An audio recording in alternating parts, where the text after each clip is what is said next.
The early Middle English period. The poetry of this period. The Norman conquest worked no immediate transformation on either the language or the literature of the English. Older poetry continued to be copied during the last half of the 11th century. Two poems of the early 12th century, Durham, which praises that city's cathedral and its relics, and Instructions for Christians, a didactic piece, show that correct alliterative verse could be composed well after 1066. But even before the conquest, rhyme had begun to supplant rather than supplement alliteration in some poems, which continued to use the older four-stressed line, although their rhythms varied from the set types used in classical Old English verse. The post-conquest example is The Grave, which contains several rhyming lines, a poem from the Anglo-Saxon Chronicle on the death of William the Conqueror, lamenting his cruelty and greed, has more rhyme than alliteration. Influence of French poetry.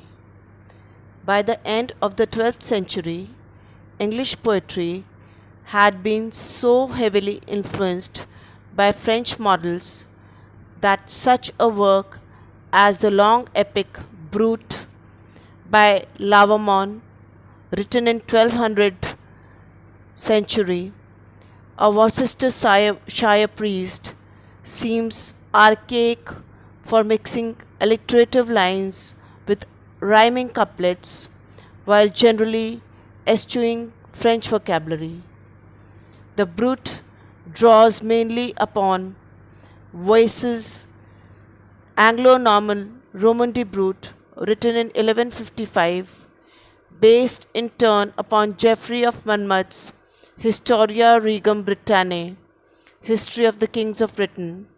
But in Lavermon's hands, the Arthurian story takes on a Germanic and heroic flavor, largely missing in Voice.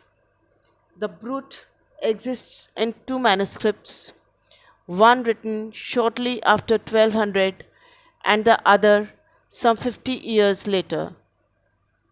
That the later version has been extensively modernized and somewhat abridged suggests the speed with which English language and literary tastes were changing in this period. The Proverbs of Alfred were written somewhat earlier, in the late 12th century. These proverbs deliver conventional wisdom in a mixture of rhymed couplets and alliterative lines, and it is hardly likely that any of the material they contain actually originated with the king whose wisdom they celebrate. The early 13th century bestiary mixes alliterative lines, 3 and 4 stress couplets, and septenary heptameter lines, but the logic behind this mix is more obvious than in the Brut and the Proverbs, for the poet was imitating the varied meters of his Latin source.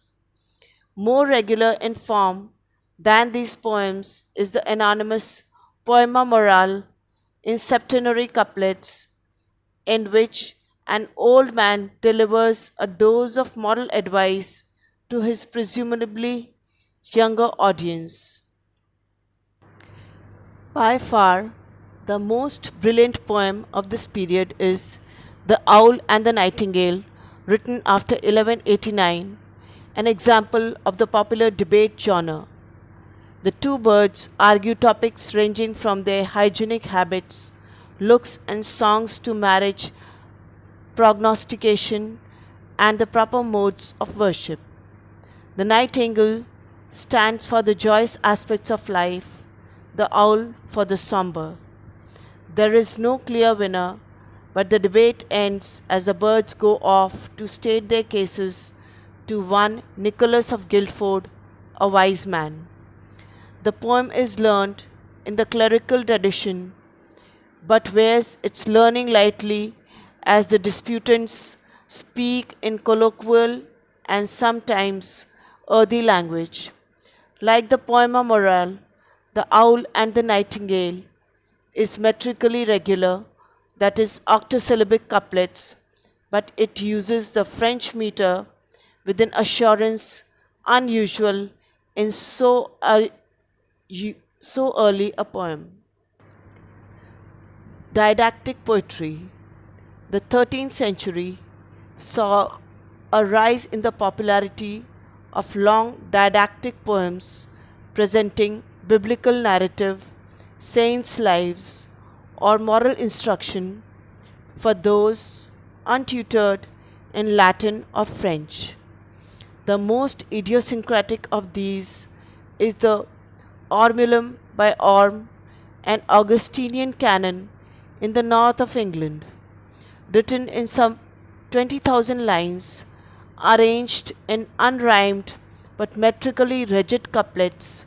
The work is interesting mainly in that the manuscript that preserves it is Orm's autograph and shows his somewhat fuzzy efforts to reform and regularize English spelling. Other biblical paraphrases are Genesis and Exodus, Jacob and Joseph, and the vast Cursor Mundi, whose subject, as its title suggests, is the history of the world.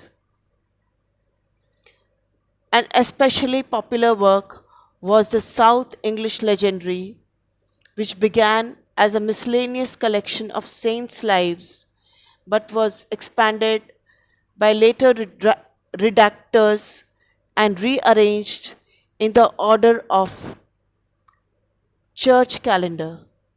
The didactic tradition continued into the 14th century with Robert Manning's Handling Sin, a confessional manual which expected dryness is relieved by the insertion of lively narratives, and the prick of conscience, a popular summary of theology sometimes attributed to the mystic Richard Rolle.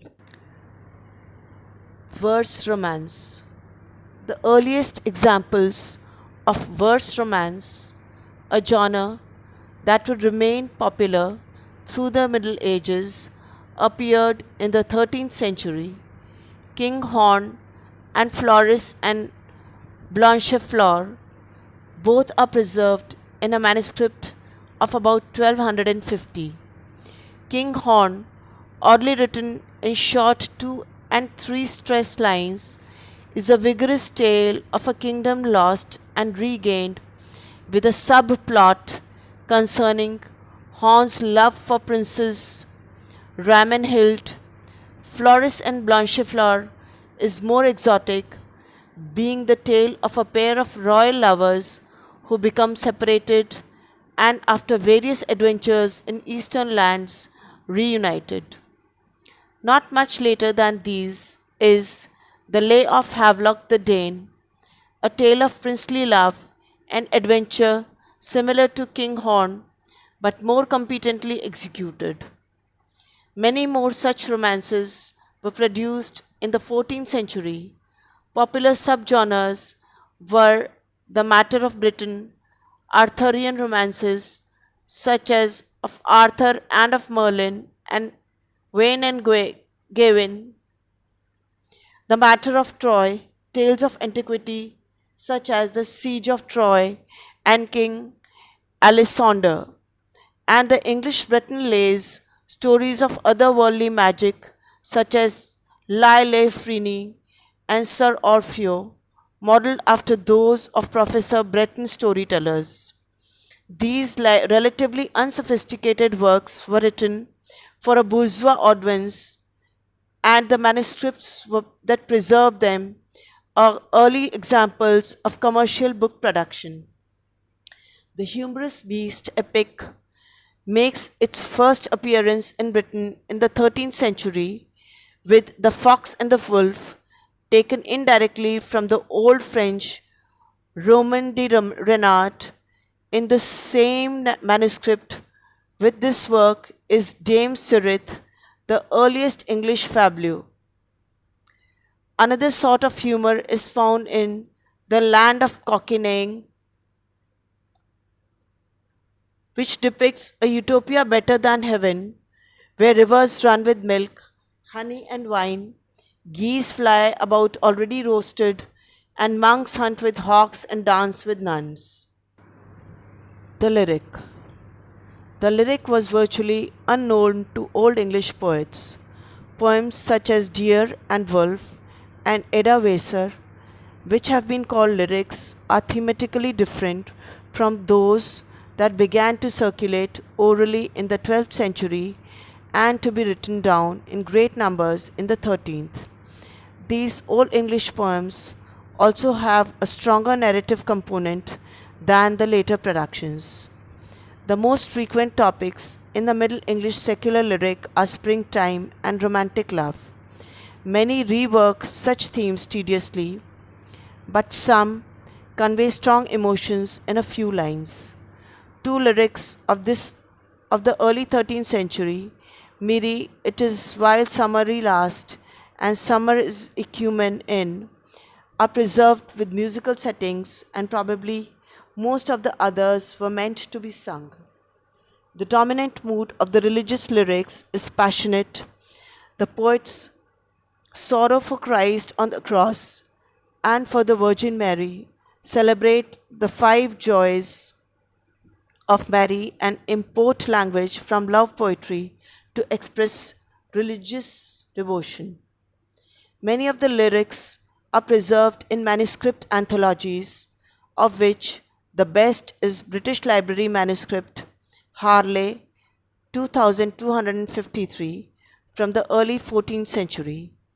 In this collection, known as Harley lyrics, the love poems such as Alison and Blow Northern Wind take after the poems of the provincial troubadours, but are less formal, less abstract, and more lively.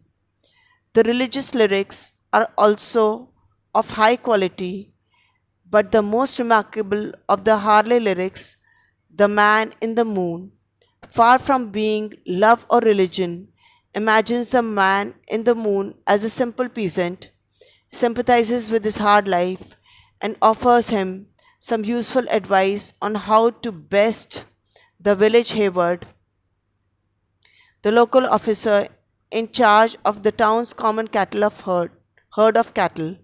The poem, such as The Man in the Moon, serves as a reminder that although the poetry of the early English period was increasingly influenced by the Anglo-Norman literature produced for the courts, it is seldom courtly.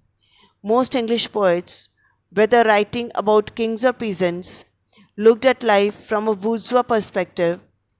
If their work sometimes lacks sophistication, it nevertheless has a vitality that comes from preoccupation of daily affairs. Prose. Old English prose texts were copied for more than a century after the Norman conquest. The homilies of Alfric were especially popular, and King Alfred's translations of Boethius and Augustine survive only in 12th century manuscripts. In the early 13th century, an anonymous worker at Worcester supplied glosses to certain words in a number of Old English manuscripts, which demonstrates that by this time the older language was beginning to pose difficulties for readers. The composition of English prose also continued without interruption.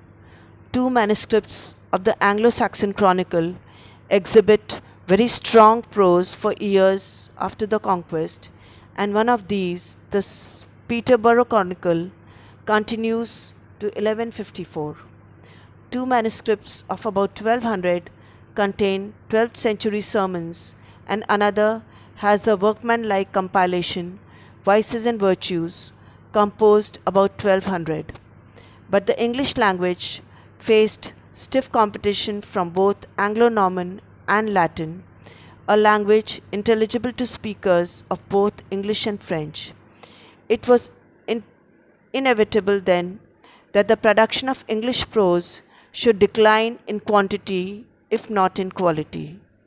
The great prose works of this period were composed mainly for those who could read only English, women specially. In the West Midlands of the Old English alliterative prose tradition remained very much alive into the 13th century, when the several texts known as collectively as the Catherine group were written. Saint Catherine, Saint Margaret, and Saint Juliana, found together in a single manuscript, have rhythms strongly reminiscent of those of Ælfric and Wulfstan. So, to a lesser extent, do Holy Maidenhood and The Guardianship of the Soul from the same book, but newer influences can be seen in these works as well. As the title of another devotional piece, The Wooing of Our Lord, suggests, the prose of this time often has a rapturous, even sensual flavor, and like the poetry, it frequently employs the language of love to express religious fervor. Further removed from the Old English prose tradition, though often associated with the Catherine group, is the Guide to Anchoresses, also known as Anchoring Reveille or Rule of Anchoresses, a manual for the guidance of women recluses outside the regular orders. This anonymous work, which was translated into the French and Latin and remained popular until the 16th century, is notable for its humanity, practicality, and insight into human nature, but even more for its vibrant, brilliant style.